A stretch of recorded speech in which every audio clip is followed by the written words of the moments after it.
Okay.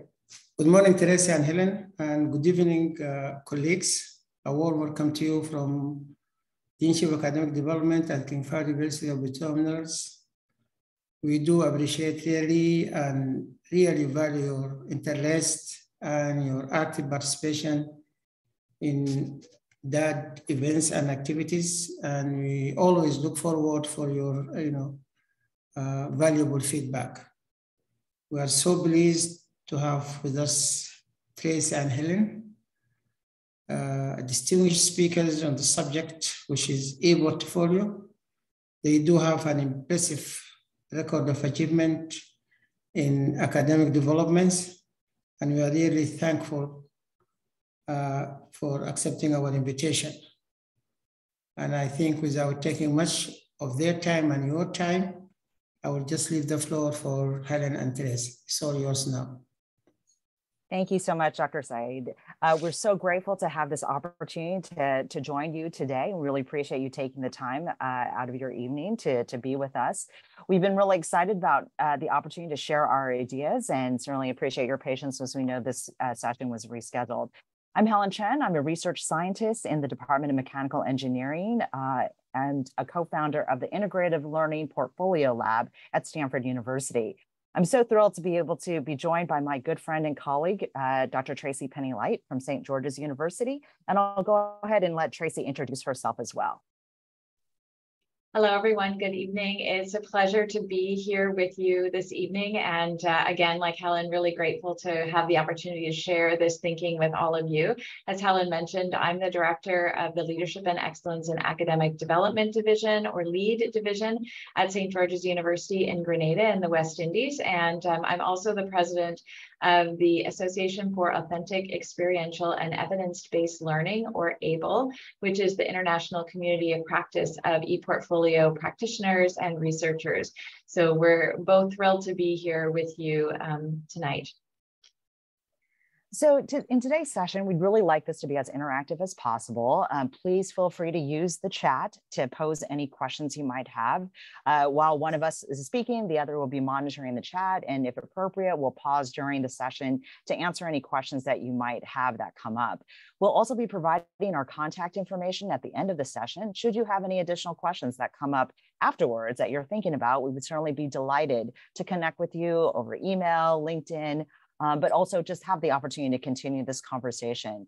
The ePortfolio community is an international community. We have great colleagues in the UK, in Australia, New Zealand, really around the world. And to the extent that this is something you'd be interested in exploring further, we would welcome the opportunity to be able to invite you to join us, connect you with our colleagues at other institutions and programs and so on, and take part in many sort of online events that are sponsored through, for example, ePortfolios Australia, ePortfolios Ireland, as Tracy mentioned, our work here at ABLE, and also the American Association of Colleges and Universities.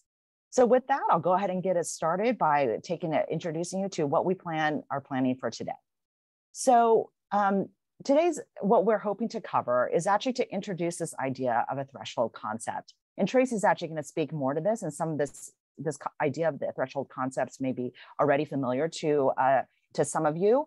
But again, framing ePortfolios and threshold concepts, and then really kind of diving in a little bit more in terms of defining ePortfolios. For those of you who might have seen my talk from this spring, this may already be familiar to you, but we'll go ahead and give a brief overview. And then Tracy will talk a little bit more about how the framework of threshold concepts is a particularly useful approach for understanding and implementing ePortfolios, especially in relation to ePortfolio evidence and integrative learning. And we're going to be diving deeper into those two areas. Again, we'll actually provide several activities. We may not have time to actually engage in them with you during the session, but we'll certainly provide some activities to really help you get started in exploring where and how ePortfolios could be introduced in your courses and programs. And again, as Tracy mentioned in the chat, please feel free to pose any questions anytime. If we are not able to get to all of them during the session, we will certainly capture the chat and hopefully be able to respond in other ways afterwards. So with that, I'll go ahead and turn it over to Tracy to talk about why ePortfolios and threshold concepts. Thanks, Helen.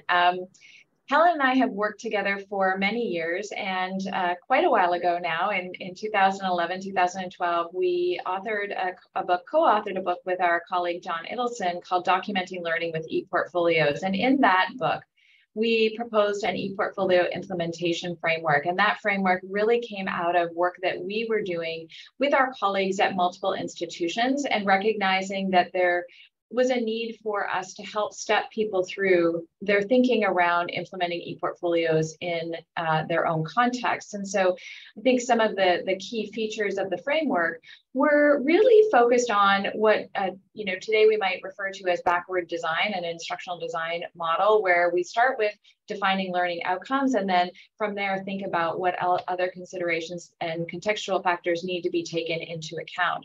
So we're using our implementation framework really as a jumping off point. We think that threshold concepts really add another layer to our thinking about ePortfolio implementation, and that's what we want to share with you this evening.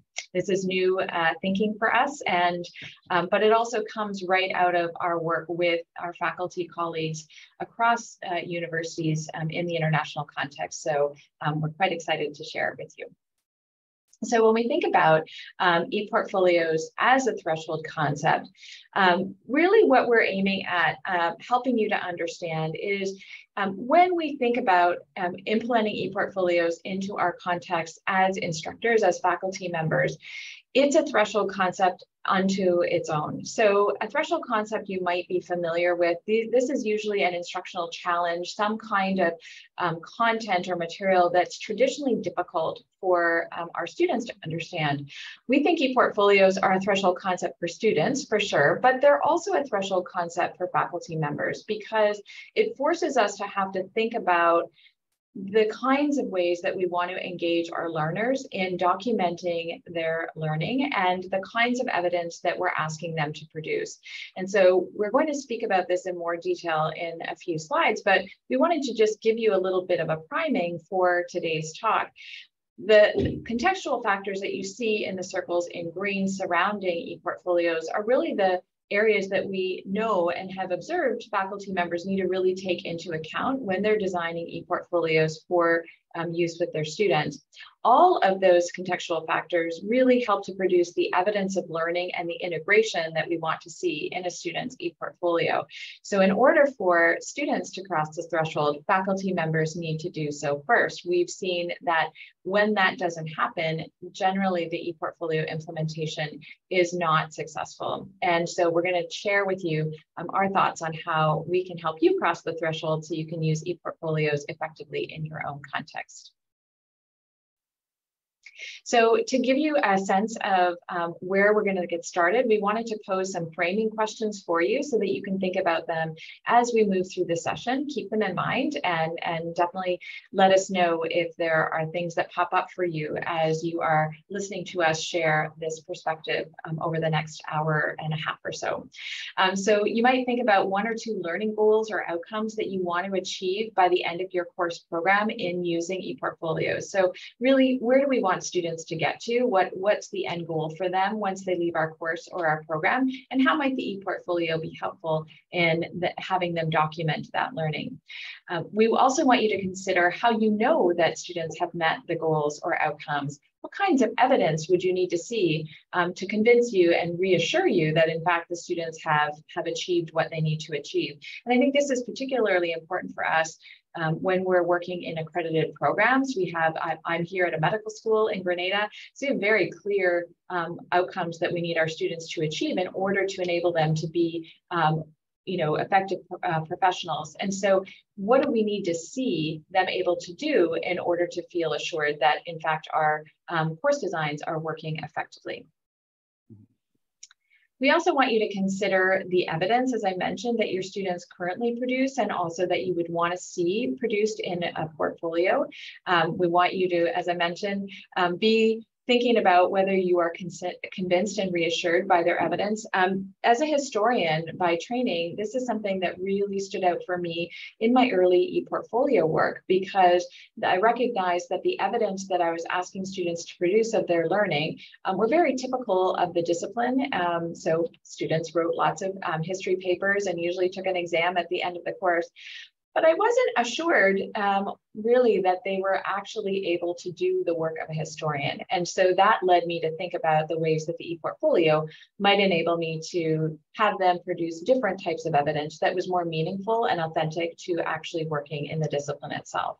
And so I think when we think about those things, we really want to help our students to recognize what they've learned based on their evidence. So to be able to step back and be able to clearly articulate what they know, understand, or are able to do as a result of their learning experience with us.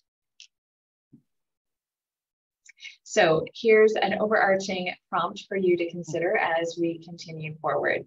We really want you to think about how a learner-centered ePortfolio can prompt you and your students to think differently about how learning is documented in your disciplinary context. So I'm going to step in now and actually give a brief overview and just kind of a refresher on ePortfolios. And so, you know, when we talk about ePortfolios, we mentioned sort of this idea of a purposeful selection of artifacts together with reflections that represent some aspect of the owner's learning. In the context today, we'll be talking primarily about the owner being a student, but of course, portfolio approach and pedagogy can also be used for programs for purposes of accreditation, but also for faculty. And I'm actually going to speak a little bit more about that later, because one idea that we've seen, that both Tracy and I have seen, is that in order to help students cross the threshold, for faculty to also create their own portfolios helps them understand what we're asking our students to do. And we're going to show some examples of that. Now, again, this idea of artifacts, I'll speak a little bit more about artifacts relative to evidence of learning, and artifacts, of course, can be any sort of work product.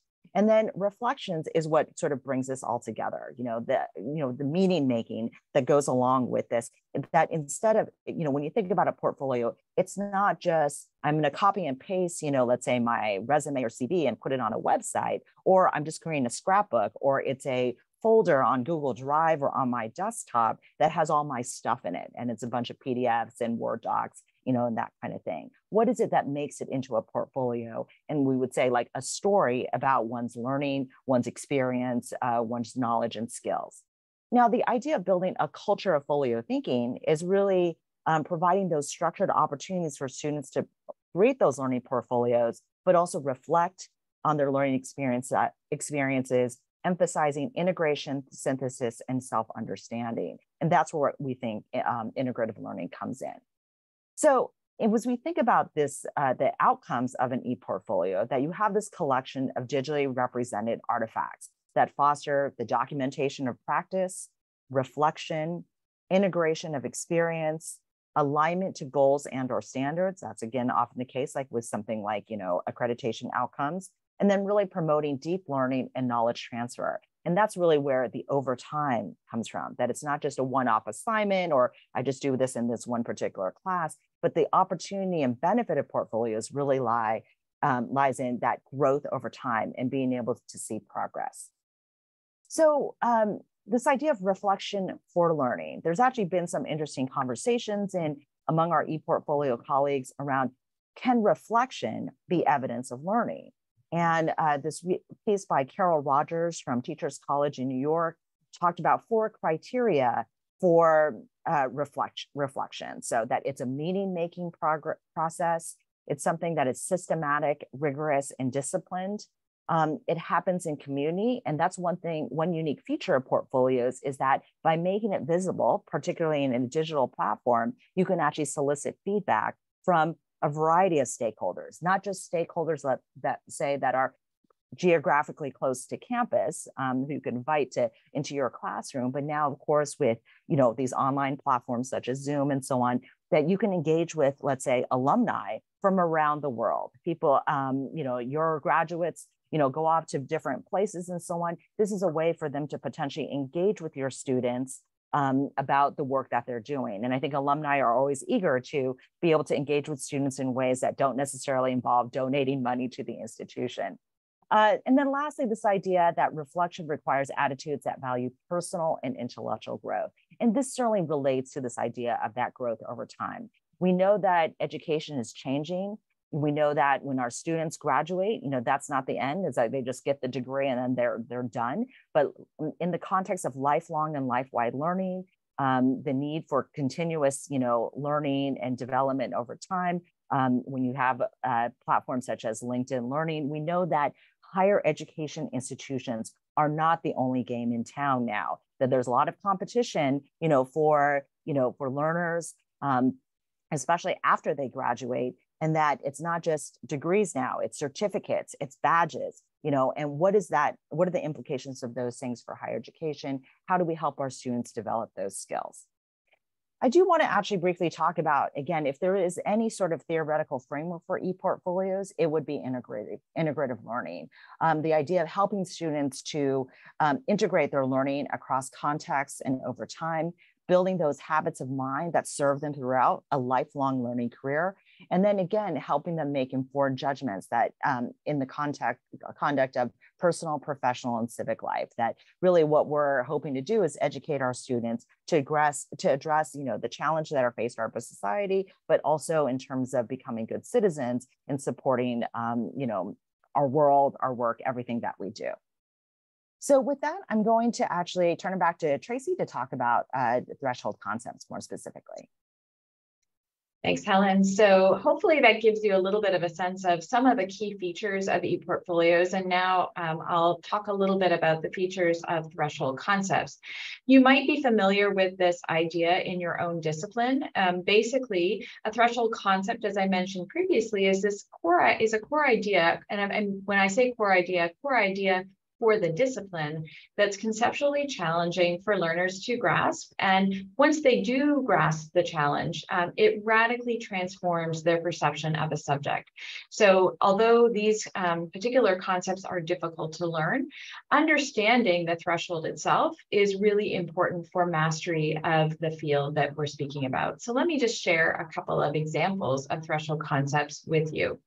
So the first comes from this interesting film that Harvard University put out a number of years ago, and it focuses around this issue of why do seasons happen. And when they interviewed both graduates from Harvard as well as many of the faculty that taught them, what they found was that most people did not understand how seasons actually happen. So they reported over and over again that it had to do with how close the Earth was in its rotation to the sun. So if you were closer to the sun, of course, they believed it was summer. And if you were further away from the sun, it's winter. And that's not true. It's actually about the axis of the Earth and how the Earth rotates on its axis that shapes how seasons happen. So that's a common threshold concept. Another is this idea of what is historical thinking? As a historian, very often my students think that they're supposed to just read the stories of the past, and that's what doing history is. And in fact, what historians do is they interpret the past based on the different sources that they come across. And so this is all a really challenging concept for students to understand. They think they're just supposed to regurgitate and tell what other historians have found, when in fact you're looking at the sources and asking new questions depending on what you're examining.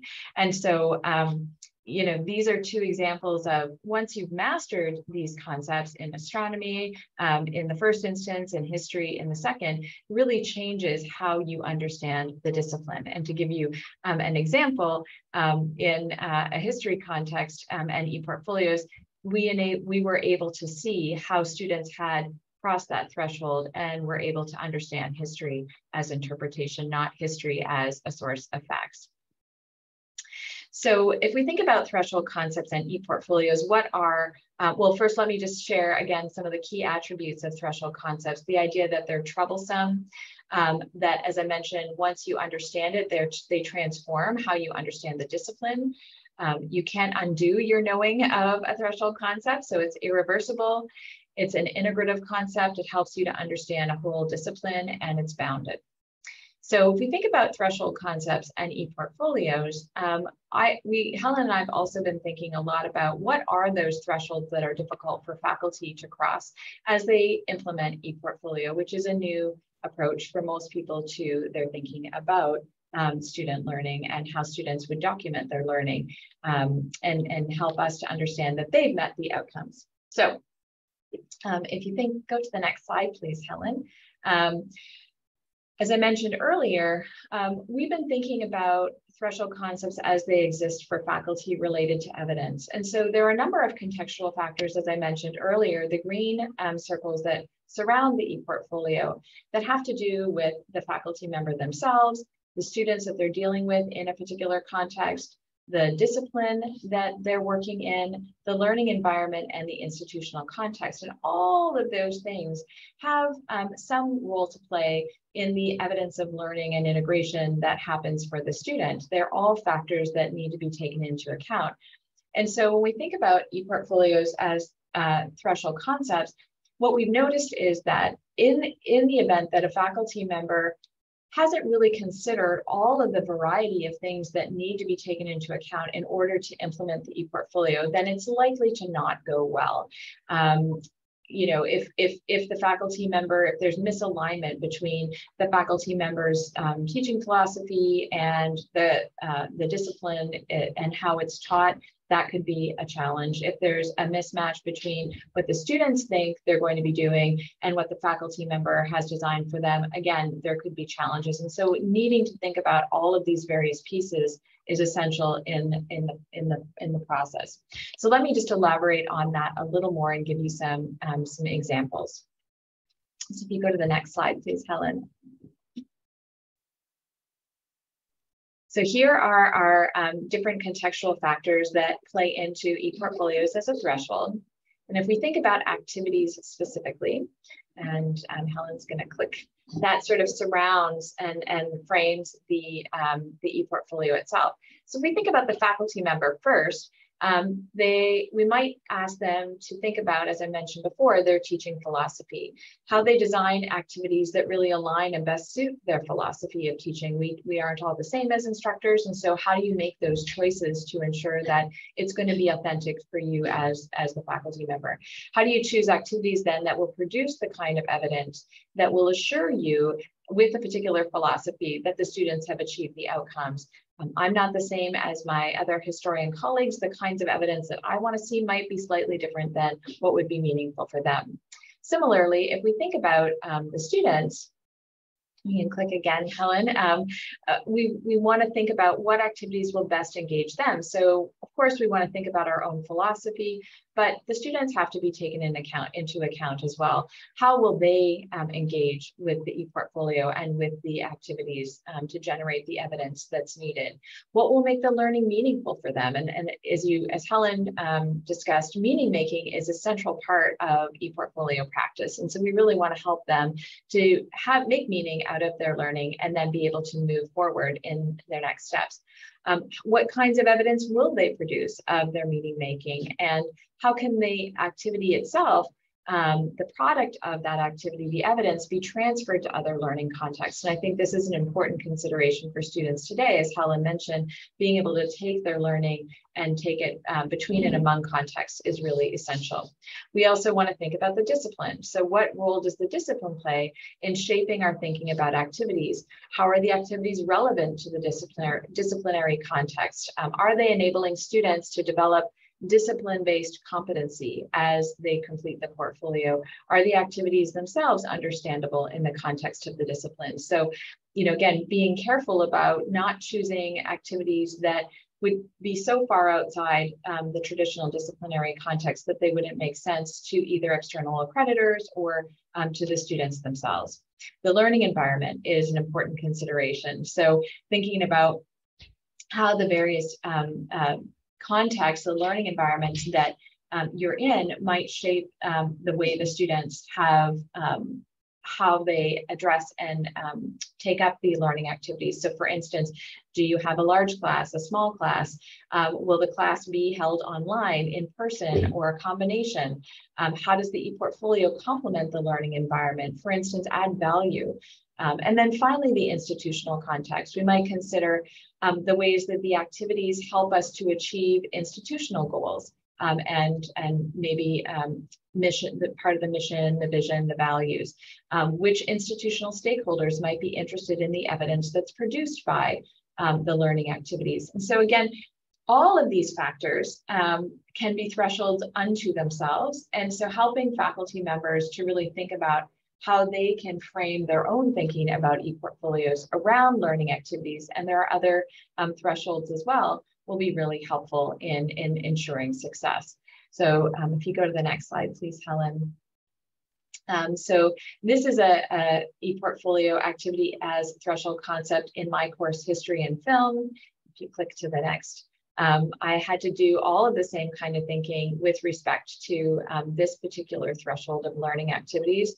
And if you just click them all, Helen, we'll get them all up on the screen right now. You can see in orange, and you'll have access to these slides afterwards, that, you know, sort of stepping back and thinking about those questions for myself, you know, how ensuring that students were making connections between and among their learning experiences was something that was really important to me as a historian and as an academic. I really wanted the activities that I designed for them to meet the students where they were. In the case of this particular course, it was a large class. About 250 students attended the class each term, and the students came from across the disciplines. So not just in history, but it was an elective. So I had lots of engineers, lots of accountants, lots of environmental science majors. And so really coming at history from a wide variety of contexts. And so helping them to understand that threshold concept of historical thinking was a big challenge. I also had to take into account the learning environment, you know, that the class was offered both inside and out and online, that it was a large class, so I couldn't have them turning work in for my feedback every single week. I didn't have time to look at 250 students' papers. So figuring out ways that I could design activities that would really suit that particular environment. Of course, I wanted to make sure that what I was doing with the students in that course aligned with the work that my other colleagues were doing, so that it wasn't such a stark difference between what I was doing in the history and film class and what they might experience in another historical history class. And then making sure that my colleagues didn't think I was, you know, crazy and doing something that was really not related to the discipline. So this is just one screenshot of one of the students' ePortfolios. And you can see here that the main goal was to have students cross the threshold and understand history as interpretation. And so this student spoke about history being more than just books and using critical thinking to gain a greater perspective. And of course, that is basically the definition of historical thinking. So, and I had students across the disciplines able to apply that idea of critical thinking and historical thinking to other disciplines. So for instance, engineers likened their ability to think historically to their ability to think about their design rationale documents in engineering. And so it was a really rich way for me to cross the threshold of what kinds of activities would produce the evidence that I really wanted to see, but also for my students to cross the threshold of what is doing history.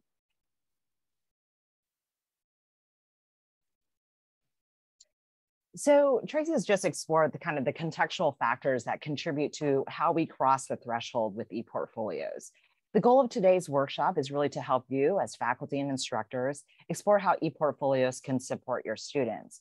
Obviously, using ePortfolios doesn't come automatically. As we've worked with various institutional teams over the years, it's not as if you simply purchase an ePortfolio tool or platform or technology and automatically you have folio thinking. We're now going to actually drill down a little bit further to really consider the role of evidence that is produced by an ePortfolio within a theoretical framework of integrative learning. I did want to just respond to a comment that talking about the E in ePortfolio. Certainly when Tracy and I first began working in this space, the E was certainly electronic. There was a lot of focus among our colleagues focusing on building the tools, the technology platforms. I would say that for both of us, our interest has always been around implementation. You know, how do we get student and faculty buy-in and engagement? You know, what does this mean for faculty? What does this mean for students? And we know that that's a necessary, you know, aspect to and very important to consider when exploring how portfolios can be implemented and adopted at various institutions. I did put into the chat a link to an article by our colleague, Ashley Kehoe, who at that time was at Dartmouth University. She really began to expand on this idea of the E, you know, that it's no longer, of course, now we assume, of course, they're electronic, they're digital portfolios, they're on the internet. However, she kind of looked at reconceiving of the E around evidence, around engagement, around, evidence engagement. There's one more E, I forget which it is, and everything. But empowerment, empowerment, equity. So I think there's a lot to explore there, and that really speaks to why ePortfolios have continued to resonate. I think still, almost 20 years later, among many institutions who are looking for ways to especially capture authentic, yes, thank you so much, experience. That's really critical. One of those E words. All right, so I'm going to go ahead and talk a little bit about evidence here. How do ePortfolios really prompt us to think about evidence differently? Again, it is a digital technology or digital platform, and it really kind of focuses on this idea of show, don't tell. It's one thing for me to say I have communication skills, but it's another thing to put up a picture. And here's a picture of me. This isn't me, but someone giving a talk, and being able to kind of represent that. Because especially in a digital portfolio, let's say, typically it's a personal website and so on. Again, it's not just copy and pasting your CV or resume and now putting it on a website. They're really, when you think about how we read, online, that it's really the visual aspect is prioritized versus, walls of text. So examples of ePortfolio evidence, examples of these kinds of artifacts, of course, any sort of product of student work or product of work. And this is true for us as well, as faculty, as researchers, posters, presentations, projects, research papers. If you yourself have a faculty website or even a lab website, what kinds of representations of your scholarship are on there?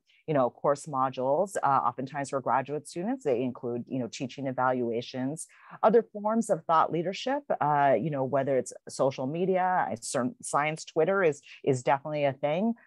Student testimonials could be another. And then these artifacts can take different formats, whether they're pictures and images, videos, text, certainly documents, keywords, quotations, and so on. So recognizing both the kinds of artifacts as well as the actual format. Now, what actually takes these artifacts and when we're curating these artifacts, again, it's not everything you've ever done. It's actually a selection of your work to really communicate a story about, what you're prioritizing, what you do, and everything. So it's the curation of artifacts plus meaning that really makes it into evidence of, representing your story. Because again, we've all done many things, from, let's say from when you graduated, from the work that you did in grad school, in your PhD, to the work that you're doing now. How has your research agenda, changed and evolved and so on? So, what do you highlight given what your current research priorities are? So for students, we often talk about how do you create meaning for that artifact? That, maybe as an employer, I'm not necessarily interested in the essay that you wrote your freshman year, but I am interested in sort of how you feel like your communication skills have grown and developed over time. So some examples of the meaning, and this is where the reflection comes in, the importance of the experience, the impact it had on you. What was your specific contribution? Sometimes when we talk with graduate students and they have a publication, their name is the middle of a long list of authors. Well, what was their specific contribution? Did they help with the data collection, the analysis? Did they create the visualizations or the figures, for the paper? There's an opportunity and a space to be able to do that within a portfolio that is not there, obviously, in your resume or CV or in, let's say, even a LinkedIn profile. So the knowledge, skills, and abilities gained, and again, using those artifacts to show, not tell. So in this one example here, this excerpt from a student portfolio, this student was talking about a smart product design course that she took part in, this year-long project course. And, and what she identifies, in addition to having these gifts of, the robot that she built and everything, the specific skills that she gained, from motor drivers to state machine design, debugging, and hands-on testing.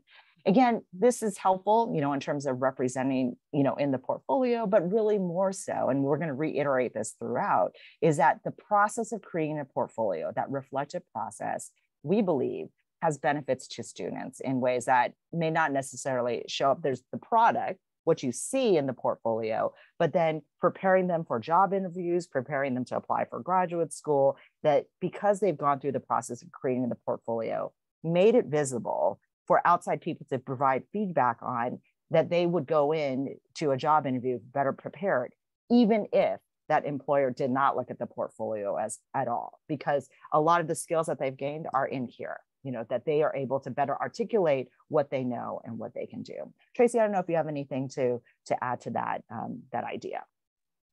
Yeah, and I think that's exactly right, Helen.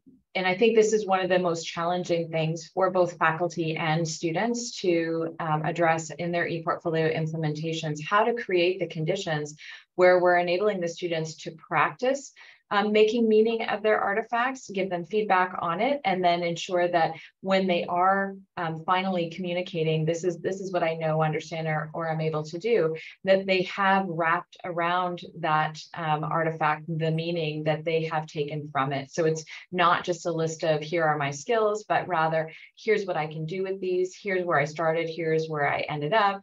I've got students, graduate students right now who are really working at, how do I represent my growth in a particular program, as well as the fact that I've met the program learning outcomes. And so I think that's something that we need to work really hard as faculty to do, to build this into the process for them.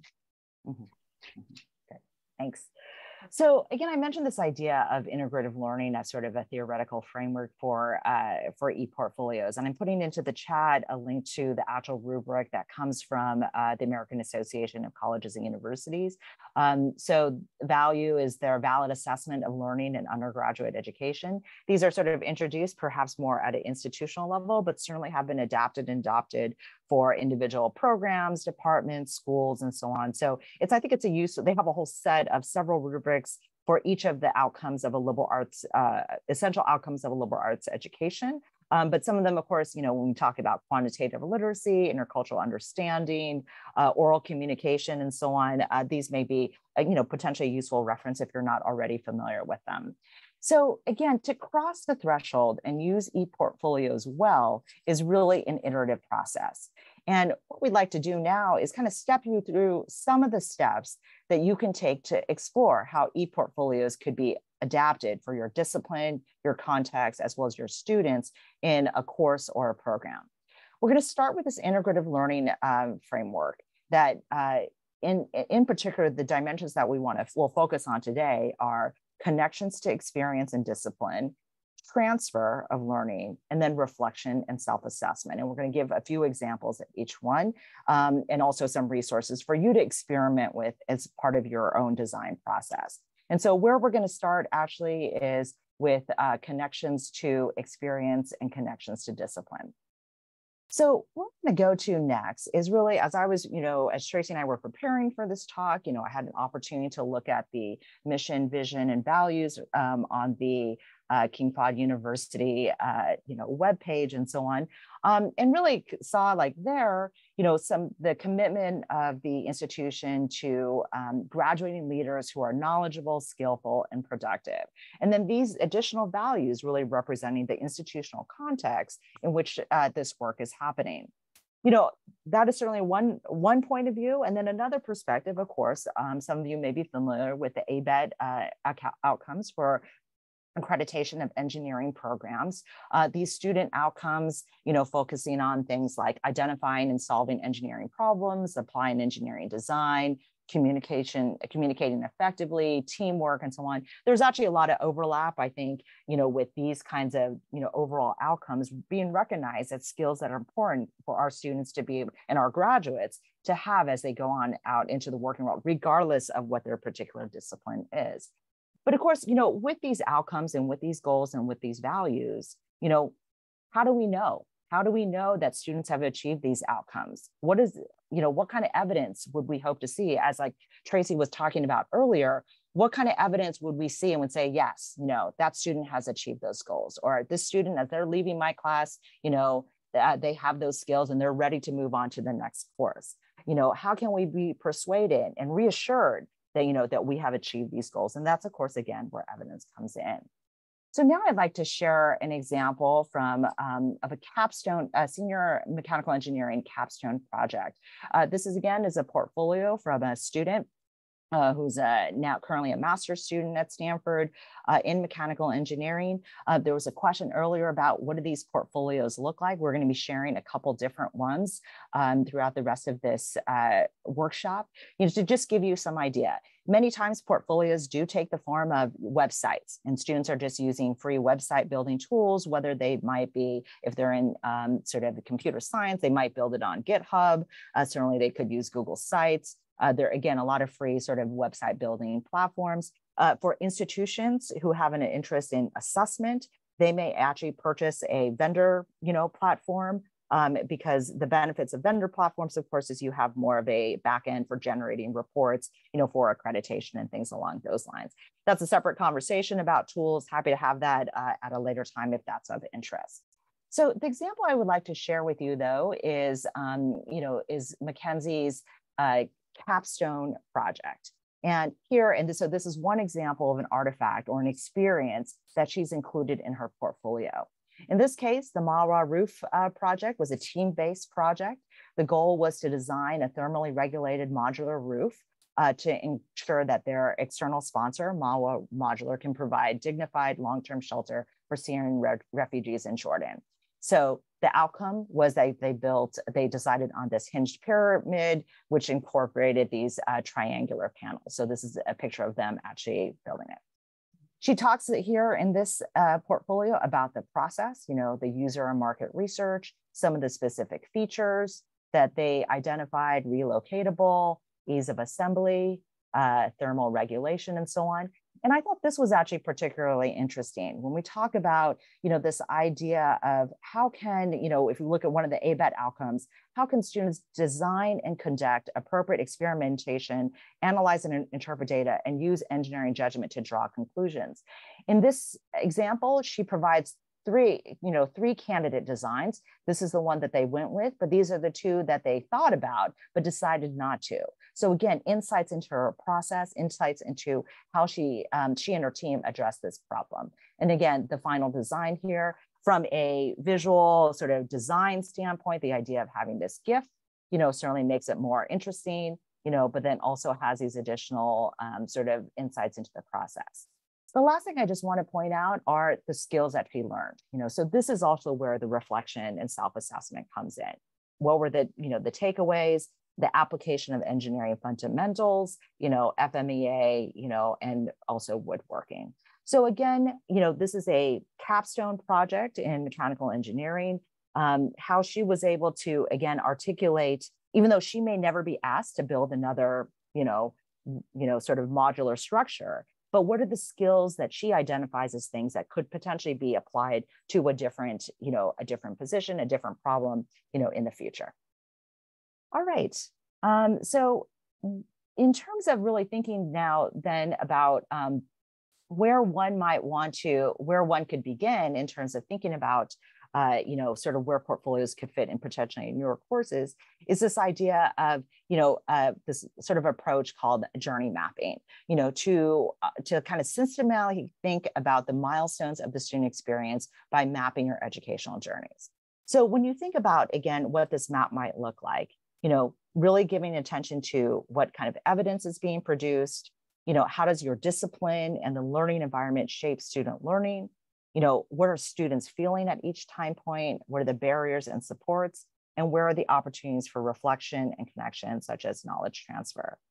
Tracy, I don't know if you want to add more to this, because I think what we'll do now is perhaps share the example of the journey map, and then actually invite people to, as we kind of move into a break, for about 8 to 10 minutes, to actually perhaps if they want to experiment with the journey map exercise, they can go ahead and do that. Or just go ahead or take a break, and we'll come back in a little bit. But Tracy would invite you to kind of also add to this, and then I can also show the example that we have. Yeah, I would just encourage you to continue to think about the threshold of what activities would be required in order to achieve the kinds of evidence that you might map out in the journey map for your students, and how yourself as a faculty member, the discipline, the students themselves, the learning environment, the institutional environment might play into the design of those activities that we would be thinking of as we map out the journey. Mm-hmm. And then Tracy, a comment in the chat about how mapping is done through matriculation, and if you have any thoughts about that. Perhaps you could say a little bit more about what that looks like in your context, Dr. Mohammed.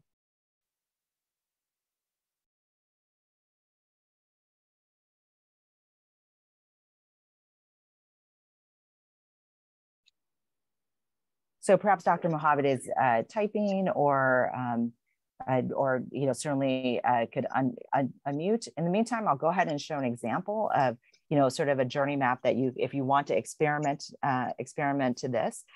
So this idea of even just like for now, just kind of like putting in, even on a piece of paper, as you might kind of map out whether it's the journey of the individual, as an individual student in this case, again, recognizing that growth over time. The timeline could be your particular course. It could be a student that's moving through different parts of the program as they move over time. So that this is an example of something that you can experiment with, the idea of the journey map. And we'll try to also put some additional resources into the chat as well for you to follow along. So now I think maybe this would be a good time for us to take a short break. And then when we come back, we'll also then move on to the other two dimensions of integrative learning, transfer, as well as reflection and self-assessment. So short break means 10 minutes or 8 or? Yeah, 10 minutes would be fine. Okay, 10 minutes, please, colleagues, 10 minutes.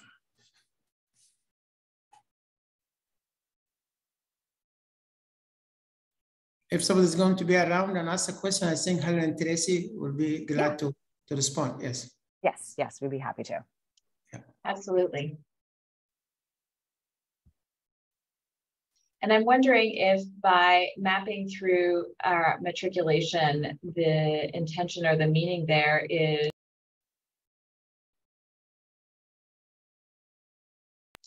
the goal would be matriculation of the students from the institution, and so how do we map their progress through the particular institution? And so I would say, in terms of that, thinking about at each stage of that process, whether it's by each of the individual courses that the students are expected to take, or through the various learning experiences that we understand them to be having, that we're tracking the activities and mapping out where there are opportunities for them to develop this kind of integrative thinking in their courses, and ultimately in the program from which they'll graduate the university with. Mm-hmm. So since we have a little bit of time, for those of you who may... There is a question from, I think, Nawal. Yes. Go ahead, please.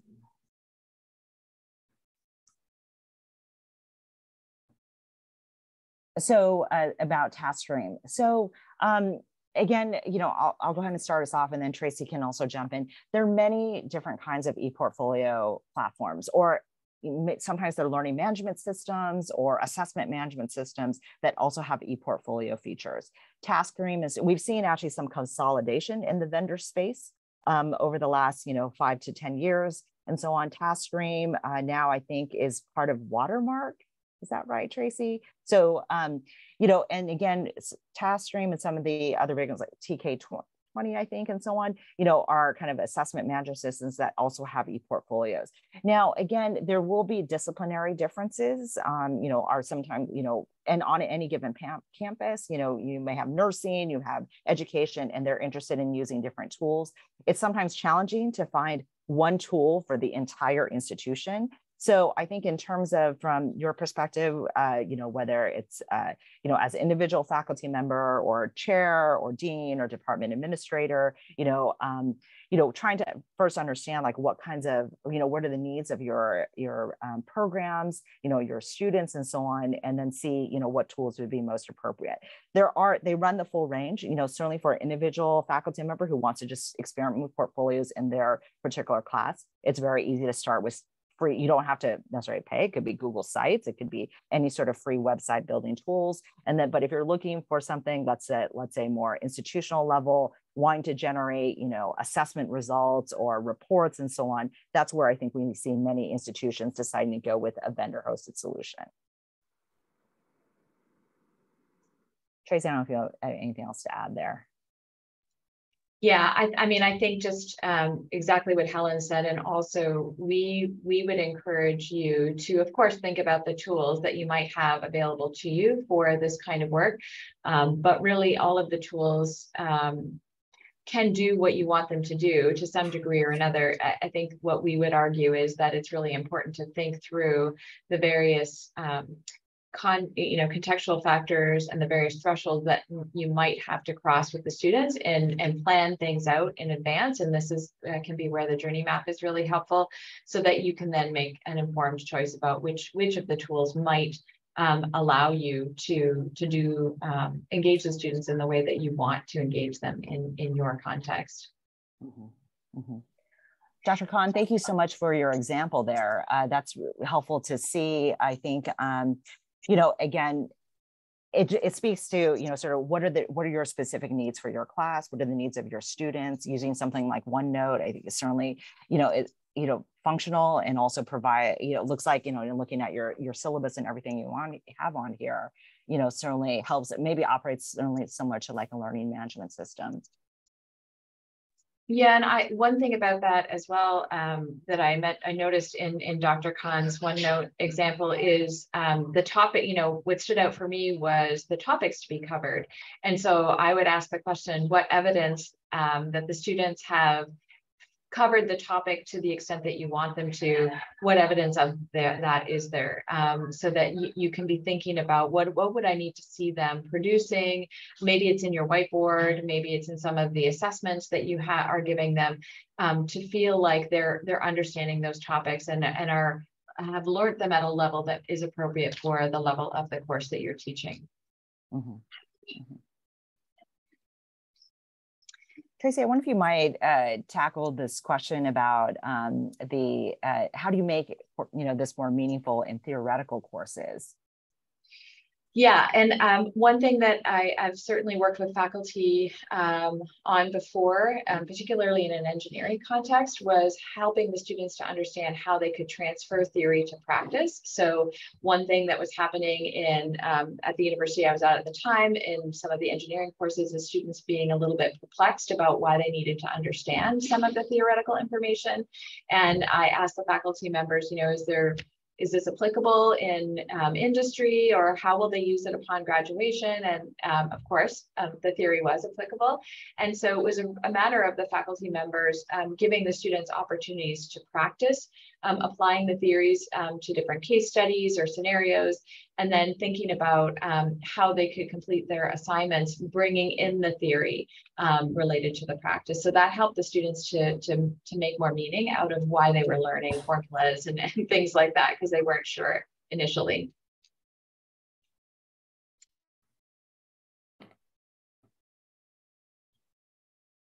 And it's a good, yeah, sorry, Helen. I was just going to say it's an interesting point about reflection being more easily implemented with more mature students. And you're quite right, Dr. Mustafa, that with first year, you do have to provide them with prompts. I will say, even with my graduate students, I need to have clear prompts for them and a bit of scaffolding to help them to develop that skill. I think for most of us, unless we just are naturally a reflective thinker, when you say reflect on that experience that you had or the learning that happened in your particular course, we might be more inclined to say, I learned how to write a paper. But in fact, it's what skills and abilities you developed in writing that paper that I think really matter. And so it often takes prompts, not just for more junior students, but for sometimes more senior students as well, to help them to, again, across the threshold around actually reflecting on their learning. It's something that often doesn't come easily to everyone. Mm-hmm.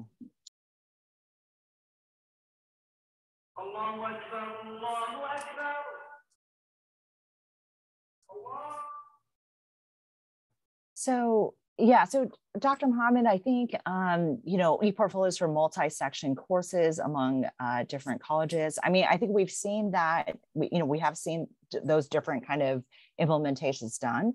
I mean, I think it really takes some intentionality in terms of design, what exactly, what's the purpose, or, how do you see, is it, certainly this idea of an ePortfolio template that then individual, sections or institutions can then adapt, for their particular needs. So I think certainly all of that is possible. I think, Dr. Hafiz, in terms of, who owns the portfolio, that is something that has been a longstanding, kind of just point of discussion.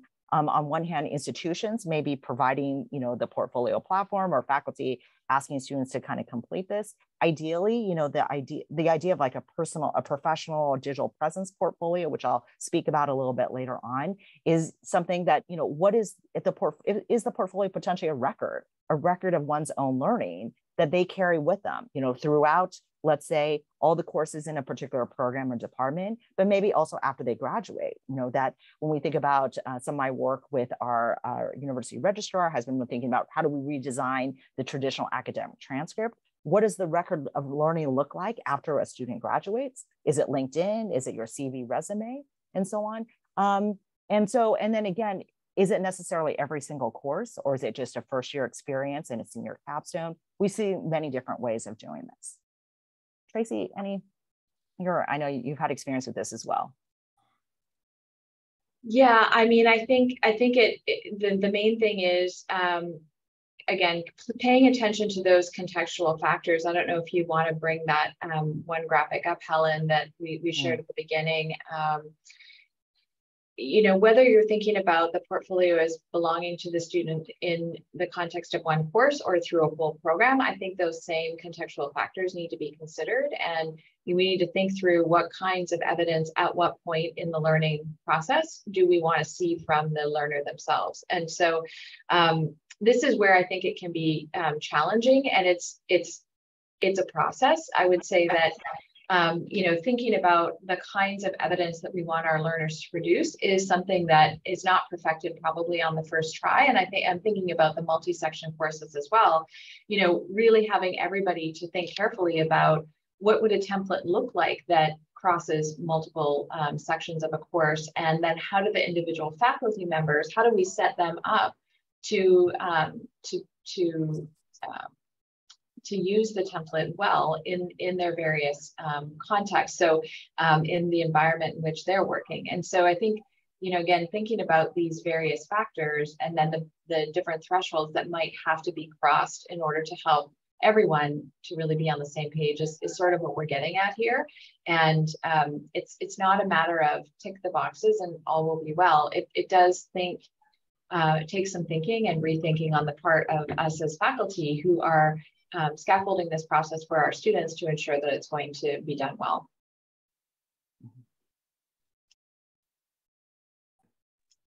I see Dr. Mohammed has his hand up. Yes. Please go ahead, Dr. Mohammed.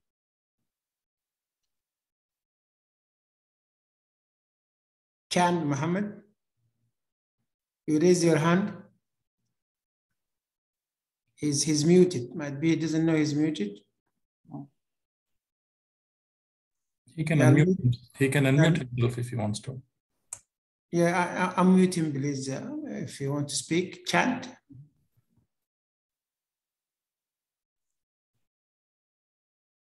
Well, let's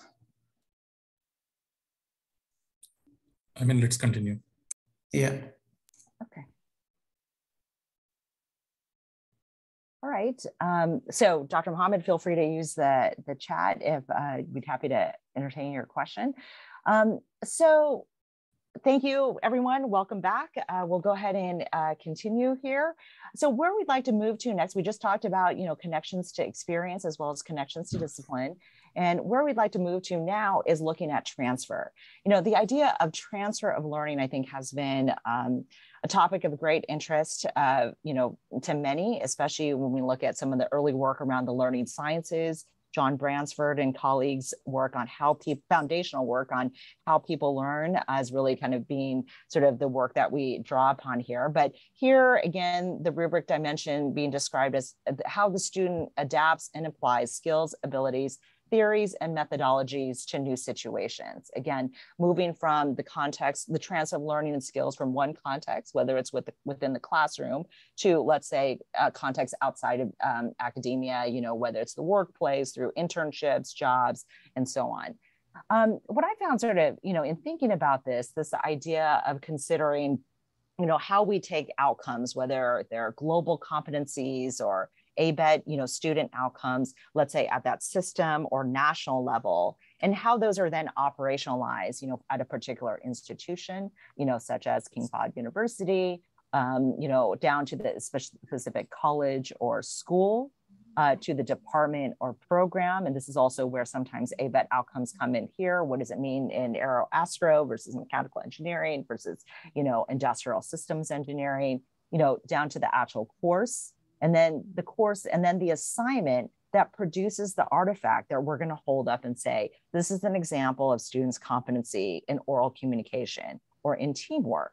So this kind of mapping exercise can be challenging. And our colleague, Dr. Kevin Kelly, who's at San Francisco State University, kind of had this case study from actually many years ago, but it's certainly still very relevant. If you take something like personal and social responsibility and how it's articulated in this outcome, and then how does it sort of get operationalized, you know, in the context, in this case, in general education, and then at the college level, at the department level, such as Department of Environmental Studies. And of course, accreditation often takes place not only at an institutional level, but also at an individual department or program level.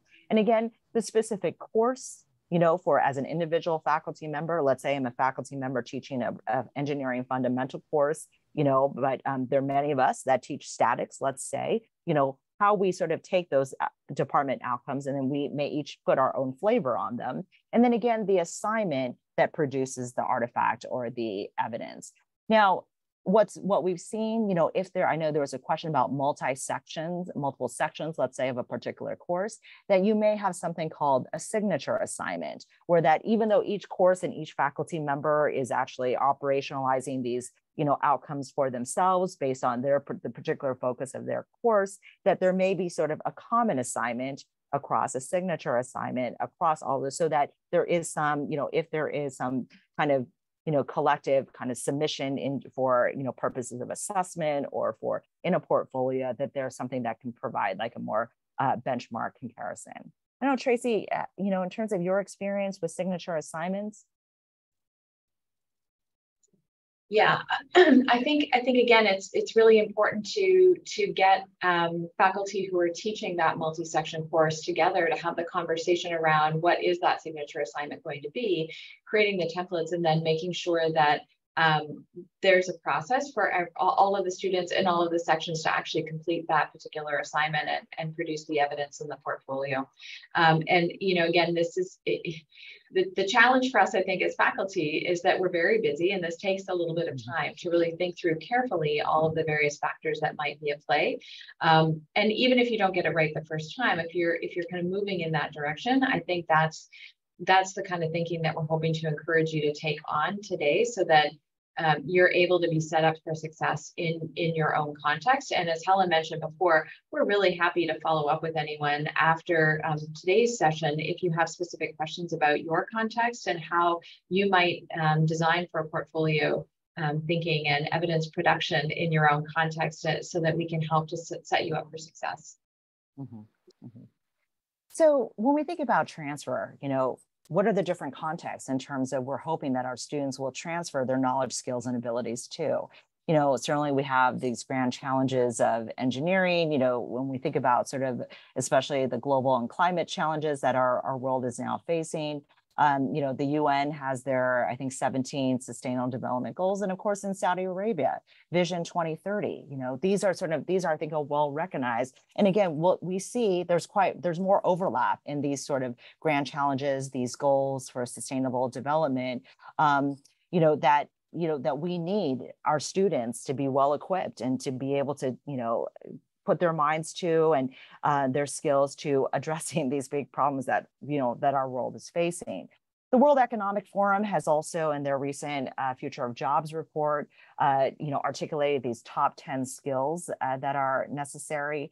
And again, when you look at this list, you'll see a lot of overlap with, the mission, vision, goals of King Fahd University, the ABET, student learning outcomes, and so on. When we talk about leadership, talk about creativity, critical thinking, problem solving, and so on. These sets of skills are nothing new and everything. But again, it's not just enough to say, okay, a student took an exam or we gave them a grade, and that certainly doesn't necessarily translate into, yes, they have these skills, but also they may have these skills, but can they apply them?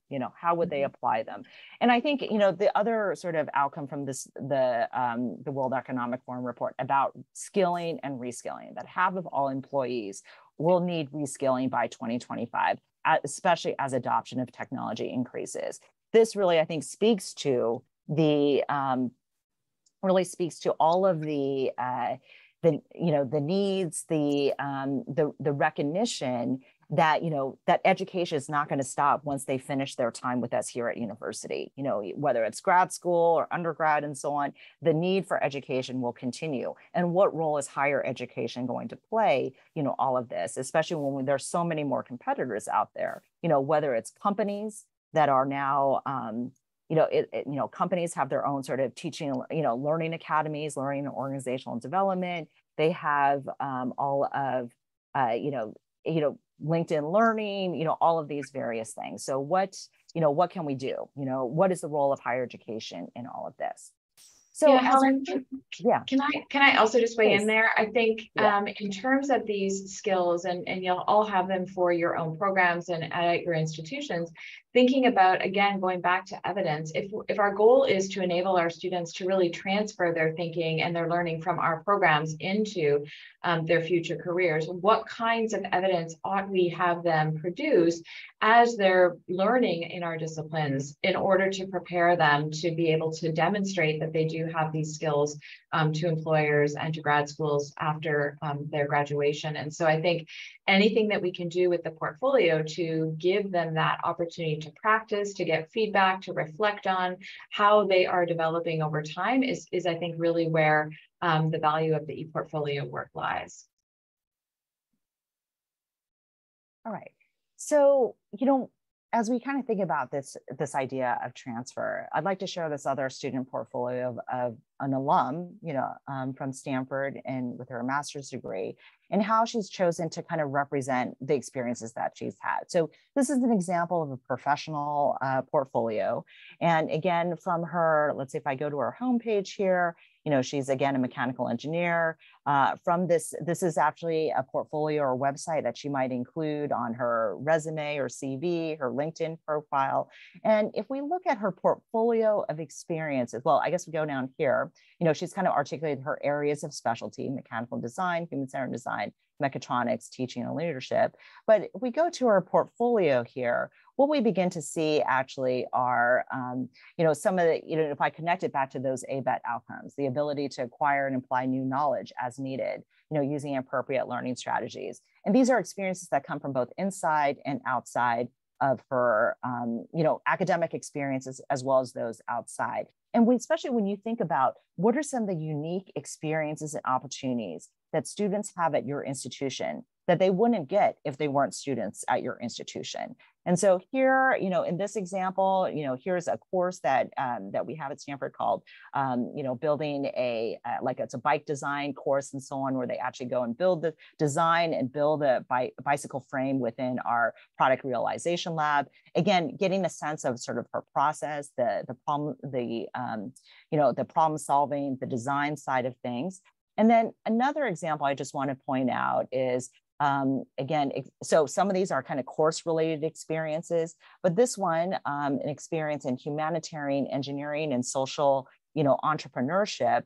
Again, the opportunity for students to be able to bring in other experiences that they have, recognizing that our students are not blank slates. when they set foot at on our institutions, on our campuses and so on?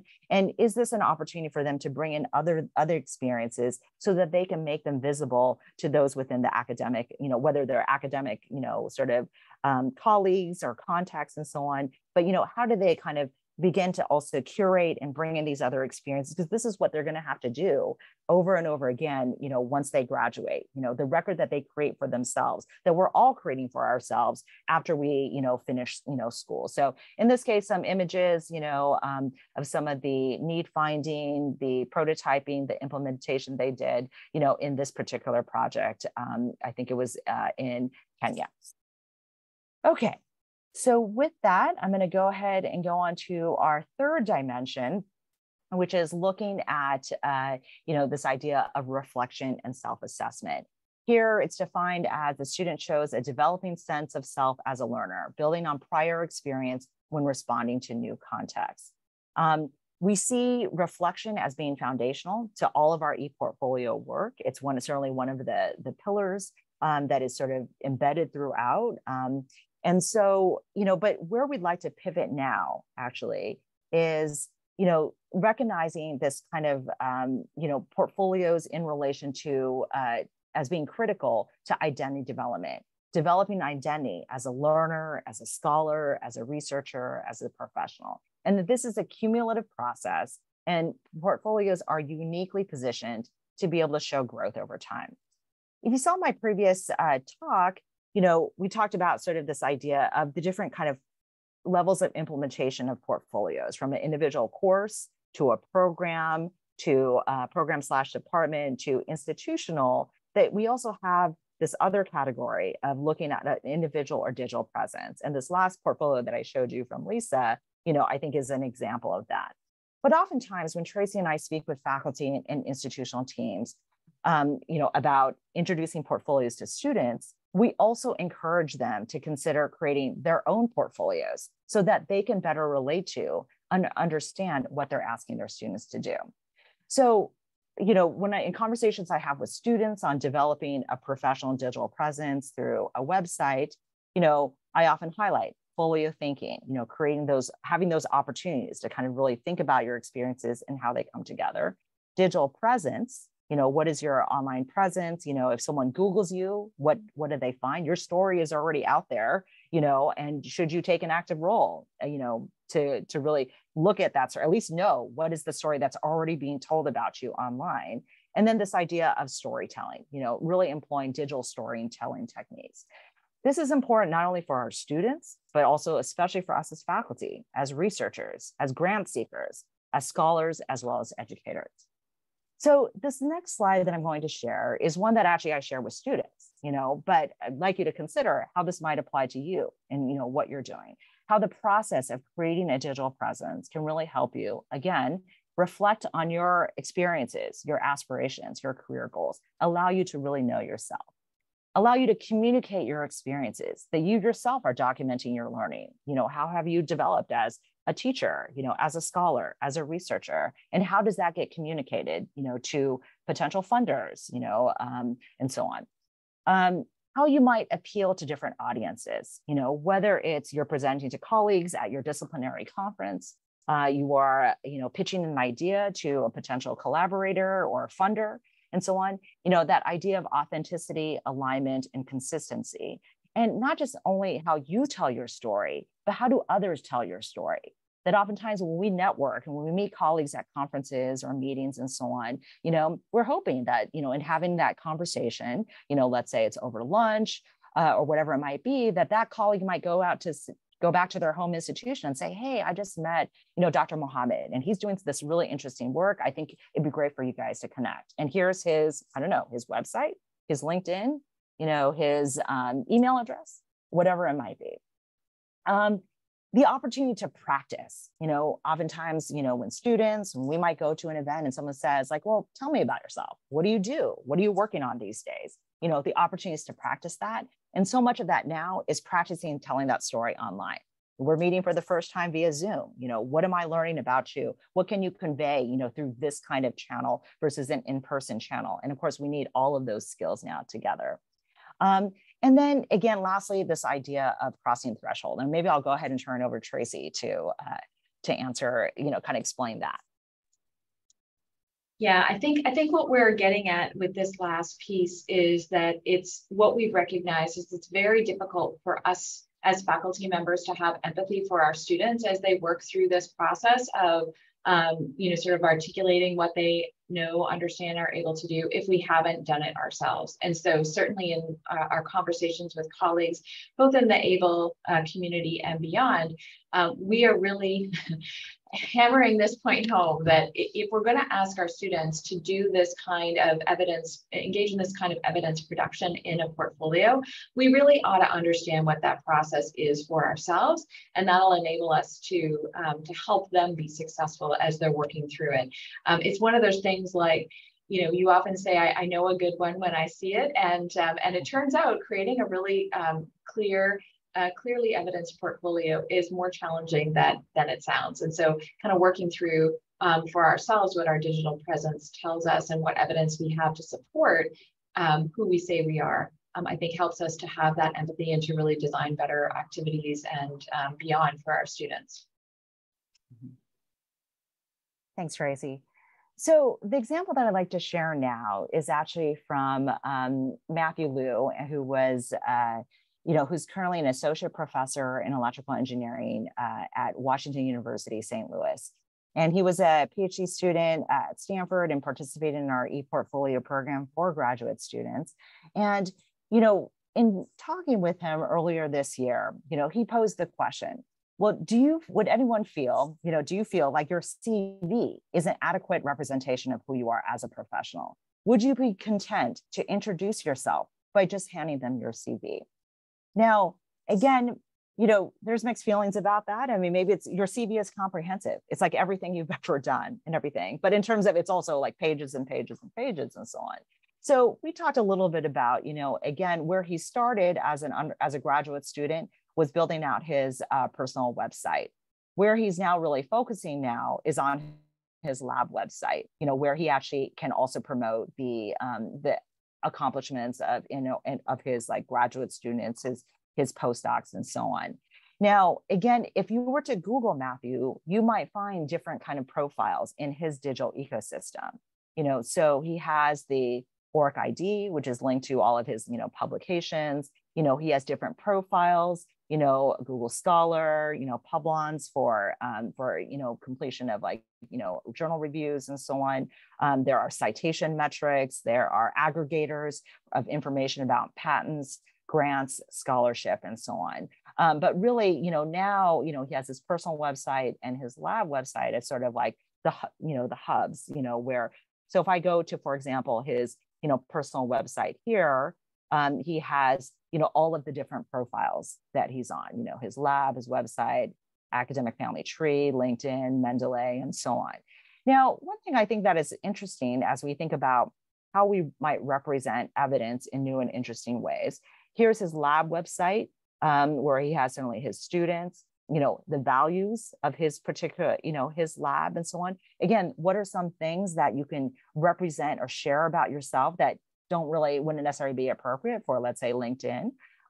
There's more flexibility to provide more aspects about who you are, your interests, and so on.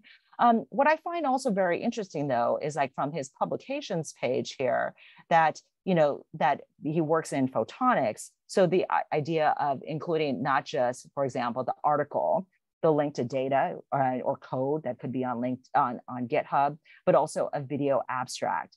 And the idea of the video abstract is interesting because I think it's, again, thinking about who the potential audience is and trying to make, in his case, his science more accessible.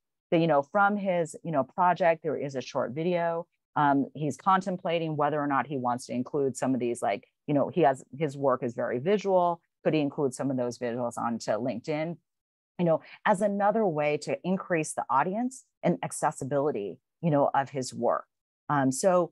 But I think the takeaway here is that, again, the reflective process of creating, these portfolios, not only for our students, but for ourselves, that, from these lab and personal websites, that you have greater control over your information, how it can be presented. You're not locked into how someone else decides to present your information and what it looks like. when you think about LinkedIn or even a CV, it's a standardized format. These are the categories you need to have. These are the things that you can include, even though LinkedIn now allows you to include, slide shares or links to PDFs or things like that. But, where you have greater control and ownership is really through the personal website. And that is something that I think has really resonated with students. Tracy, more to add here? Yeah, I mean, I think what really stands out for me in the various representations that Dr. Liu has of his identity in his various portfolios is that there's a consistency there, that whether you're at his lab or looking at his various associations, you get a sense of who he is. It feels very authentic. And I think the other piece of this is that he's able to really effectively model this process for his students without having, if he hadn't done this for himself, it would be much more difficult for him to ask his students to do a similar kind of thing. He's got really good, clear examples here. So I think that's what strikes me as being perhaps the most powerful thing about his various portfolios. Okay. So with that, I'm going to go ahead and turn it back to Tracy to talk about, again, addressing threshold concepts in our ePortfolio implementations. Thanks, Helen. So as I mentioned, where this thinking came from for us is, that we feel like the implementation framework that we developed many moons ago still stands, and it holds up very well in terms of helping people understand what are the various considerations that we need to take into account as we're going to implement ePortfolios. And what we've additionally recognized is that ePortfolio itself is a threshold concept for faculty. And so in order to enable our colleagues to really engage in this kind of work effectively with our students, we need to really think about both these conceptual factors that surround an ePortfolio and the evidence, that the ways that the evidence is kind of produced as a result of those different factors, but also the threshold concepts themselves that exist within ePortfolios. And so this definitely comes out of a faculty development perspective, where I work regularly with colleagues to implement ePortfolios. And these kinds of challenges come up again and again for colleagues as they're thinking through how to really effectively engage students with ePortfolios on their context. One institutional team that I'm working with currently has tried to front end some of this thinking by preparing, everything you could possibly think of that a faculty member might need in order to implement portfolio. So sample activities, an ePortfolio tagging framework, and convention, all kinds of training, videos and stories and examples and things like that. And the reality is that faculty will not be successful if we aren't forced first to step through and think about the challenges that might face us as we are going to embark on this journey, which isn't to say we shouldn't start until we've done that. I mean, I definitely keep doing this thinking, but do consider these various thresholds that we've spoken about. So the first one, again, if you don't mind clicking, Helen, is this idea of learning activities being a threshold, really taking the time to think through what activities would really produce the evidence that will most effectively demonstrate that a student has met the learning outcomes. And so I shared with you already some of the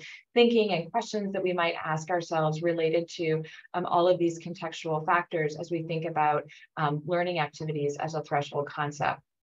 Other threshold concepts that we might consider are things like our own self-awareness. I think, for most of us who are traditionally trained in our discipline, we weren't necessarily encouraged to step back and think about who am I, what's my identity as a scholar, as a disciplinarian. And so that can be a threshold for many of our colleagues. The environment can be a threshold just in and of itself. What will suit our particular context in which we're living and working. And so for you in Saudi Arabia, what does that look like? What are some of the requirements that you need to consider for your different institutional standards and things like that. Assessment and evaluation can often be a threshold. So I think most often we tend to assess our students in the ways that we were assessed ourselves as we were learning the discipline. And I guess asking that question of, is that really the best way given all of the future readiness kinds of skills and abilities that we know our students are being expected to have by the time that they graduate? So are our traditional assessment systems working? Again, we mentioned that evidence can be a threshold. What does that look like? Is it the standard paper or the the multiple choice exam, or do we need to look for different types of evidence? I've had a bit of a conversation going on about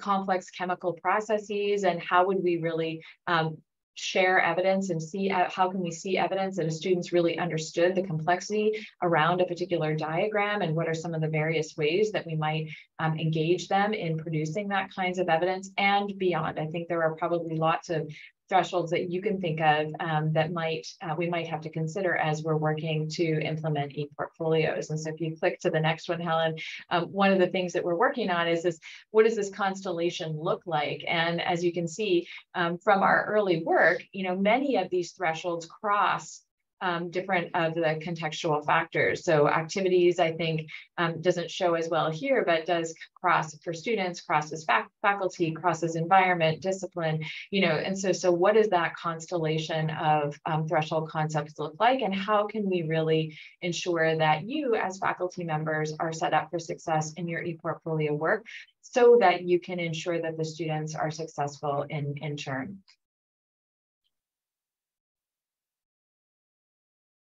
You can go to the next slide if you don't mind. Yeah. So Helen's going to talk you through this.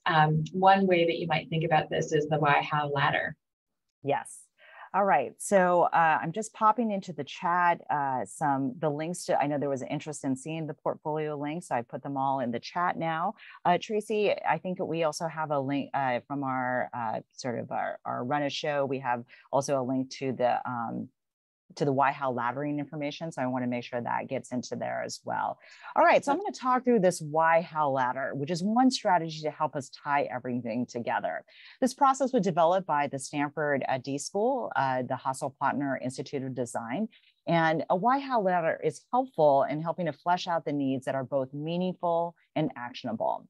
So what you'll see here is that, the why questions, going up, lead to more abstract statements that make the case for why this is important. The how questions are about the more specific practical steps. While why statements may be meaningful, they aren't always actionable, but the how statements are really intended to really help us kind of get to like, okay, how are we actually going to do this? So this exercise is really intended to take our why, which is this case, integrative learning, and make it meaningful, and then show how the ePortfolio could be a tool for addressing the how. So where we start, however, is in the middle, and the question is, the prompt is this: how might we? All right. How might we, with that meaningful why, the need, and then going up the ladder to say, now that we have that particular need, why would we want to do that?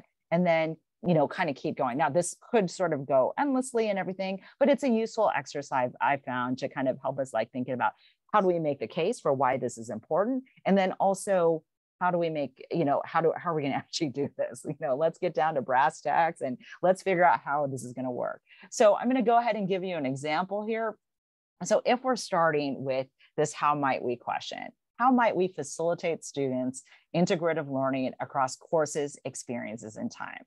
If we're going to go up the ladder, then why would we want to do that? Well, we want to help students transfer their learning experiences from one context or another. We don't want them to look at their education as just a checklist of classes and requirements and homework assignments and problem sets that they need to do. We actually really want them to value this and see like the things I'm learning in this classroom, I can use in other areas. Now, why is that important? Well, we want to prepare students to make meaningful connections, developing a solid foundation as learners or thinkers. I showed you our colleague Kevin Kelly's sort of operationalization, as we go up, are we going to, the kinds of skills and, that the World Economic Forum has identified that the workers of 2025 need to have? Are we looking at the mission, vision, values of your particular institution? Why are we doing this? Why do we exist, as an organization, as an institution, and so on? But you take these kind of very high, these aspirational kinds of goals and values, and, but what does that actually mean in my day-to-day as I'm going into my classroom, standing in front of my students, giving them assignments, designing experiences for them?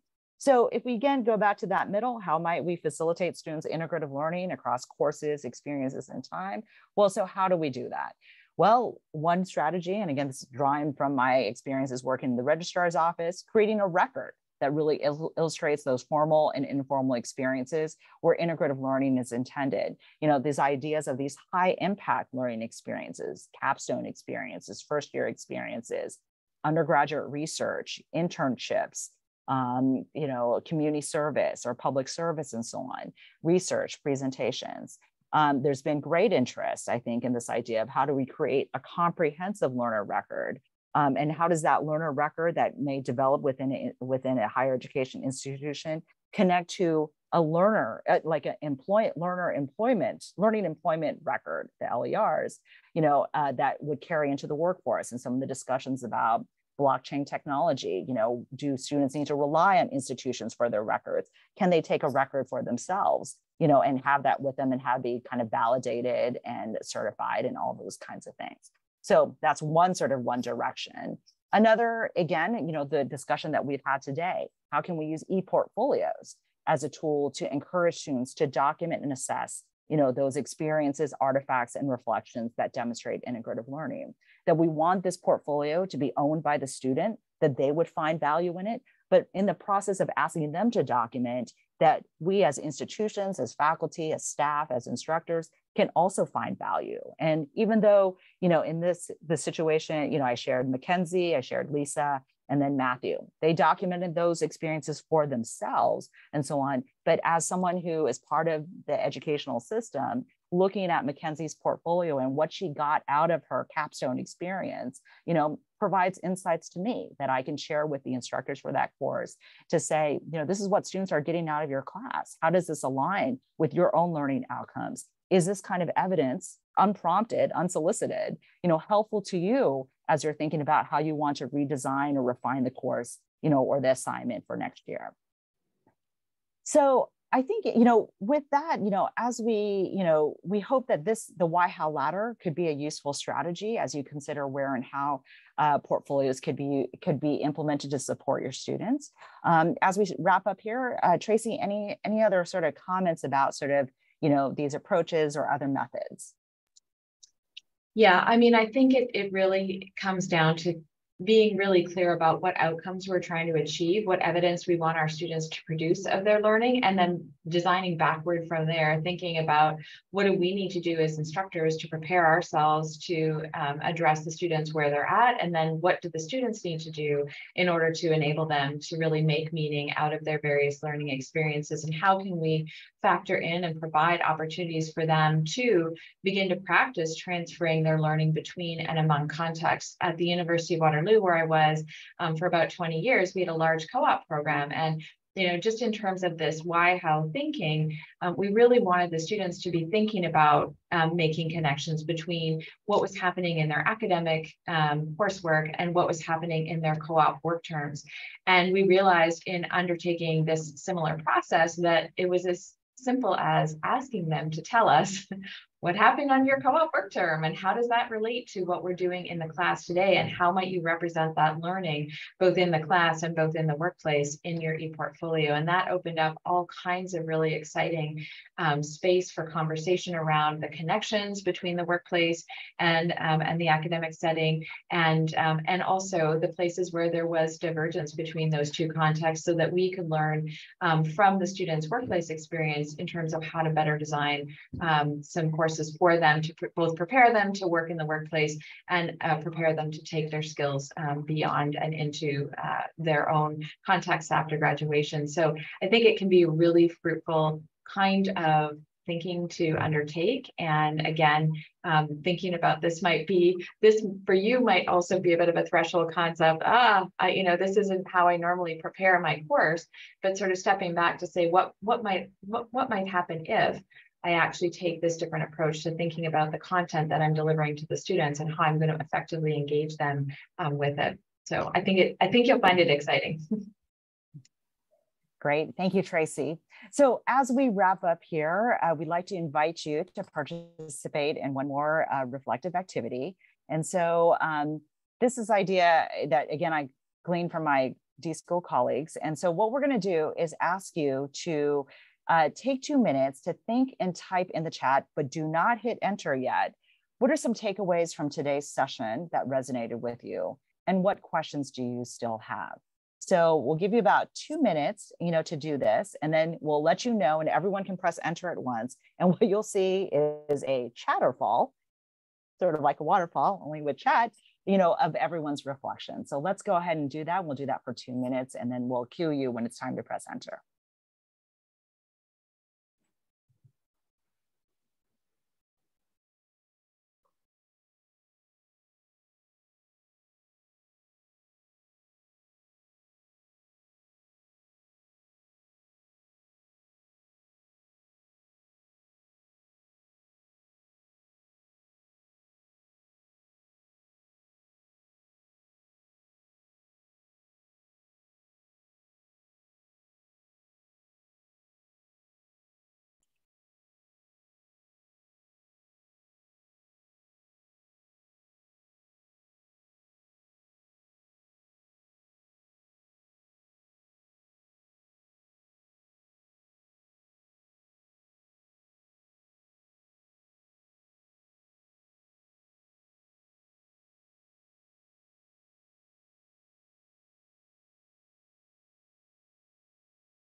Okay, so if folks are ready, if you want to go ahead and press enter now, hopefully we'll see. There we go. Great. This is my favorite part, actually.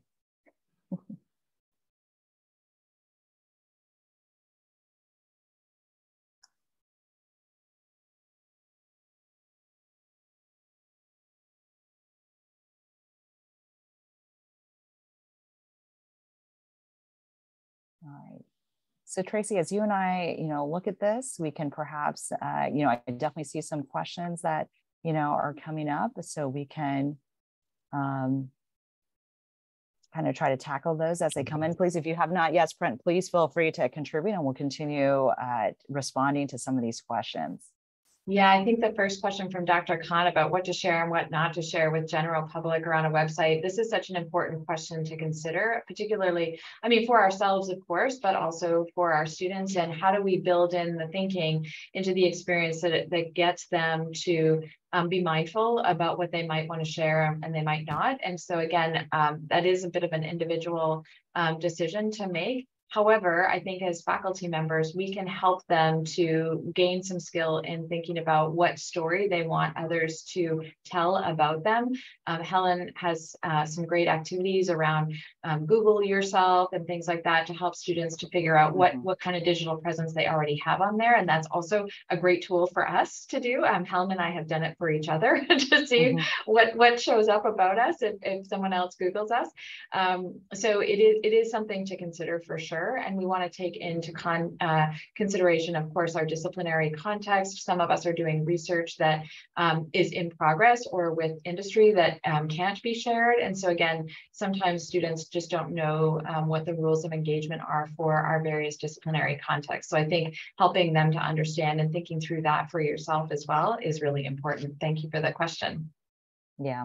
And maybe just to add to that, I work closely with my colleagues in career education, career services. So certainly if you have those units and experts, professionals on your campus, I think they are also a great resource in terms of, what students, what should students put onto their resume or LinkedIn profile. I think it's very much related to that. But I do think a fun exercise for everyone to engage in is is the Google yourself exercise, or Google a colleague, and then for you guys to Google each other and so on. Before doing so, I would recommend opening an incognito window, also recognizing that different browsers, whether it's Google or Edge or Microsoft Edge or, different browsers and search engines will produce different results, and also take a look at the images. Sometimes there are some surprises in the images that students are like, oh, I didn't know that was up. So it's good to know what is the story that's already being told about you online, and then think about like, what's the story you want to be told about you online. I saw a question here from Dr. Abdul Samad about how do we encourage the administration to take note of these portfolios. I'm happy to start, and I think Tracy actually has more experience and insights on the role of administration. I think, again, it sort of depends, what are their needs? What would their interests be? Some of it is driven by accreditation or credentialing, possibly also assessment and evaluation, need to gather evidence of student learning outcomes for purposes of accreditation. And so again, depending on what their interests might be, I think a case can be made. And that's where I think, again, having those conversations to see, and also trying to understand, what else might be happening, whether in, at peer institutions, other related disciplines, what are the disciplinary practices. But Tracy, your thoughts about the role of administrators and encouraging them to consider portfolios? Yeah, I mean, one thing that I always recommend, well, first of all, in our implementation framework, we do encourage a stakeholders approach to this process. So really thinking about who are the various stakeholders on your campus and what types of evidence of learning might they be interested in seeing that align with the institutional values, perhaps the institutional strategic plan. And one of the strategies that I have found most helpful is having conversations with administrators about what goals they're trying to achieve on our campuses, and listening for the opportunities where ePortfolio might help them to solve some of those challenges, and to really get the kind of evidence of learning that they want to represent what's happening at the university. And so I think having the conversation, thinking about our strategic plans and our missions and values on our campuses, and trying to align our ePortfolio work in ways that really suit the needs of those various stakeholders that might be involved. And so Helen and I do have some information about that stakeholders approach in our book, but also we'd be happy to follow up and brainstorm and problem solve with you what that might look like on your campus. So I appreciate this question about the ownership of the portfolio. It's still not very clear. And again, even though maybe what we aspire to is that it's a portfolio that's owned by the students, especially, as they move through the institution and as they leave the institution, that's certainly one way to build, student engagement, is really creating something that is valuable to them. But from an institutional perspective, the portfolios may have different purposes. So for example, if I bring up this example of this notation in science communication in our program in writing and rhetoric, here they have this ePortfolio capstone, and the capstone is aligned with sort of their goals and contains these elements of a cover letter, artifacts, reflections, design. They actually have talk about sort of the benefits of the portfolio for students, but then they themselves have this archive of all the portfolios that have been created, through this program. It's a demonstration of how students from different majors have achieved a certain level of competency in science communication. So in this case, as a kind of a component or key feature of this program, the portfolios, they've so specifically chosen a platform that allows them to archive those portfolios versus a professional digital presence portfolio where students are building websites and therefore able to kind of, they carry it with them. Those links may break, you know, after they leave, after they graduate, and that kind of thing. So an example of a programmatic, you know, portfolio. Dr. Mustafa, I appreciate, you know, your sort of interest in thinking about a threshold concept, you know, for your course. I think that is certainly a great place to start, is really kind of, and, you know, certainly everything that Tracy shared, you know, certainly can, you know, kind of hopefully be helpful as a place to kind of think about where a portfolio might fit in. Again, as Tracy mentioned, I think all of these things, it's about, you know, what are the learning goals of your course? You know, what are you trying to achieve? And are portfolios the right thing for, you know, could portfolios be a tool to help facilitate that? By no means are we saying, you know, portfolios are, you know, the solution to everything. You know, I think it really should be guided and driven by what your goals are for your students.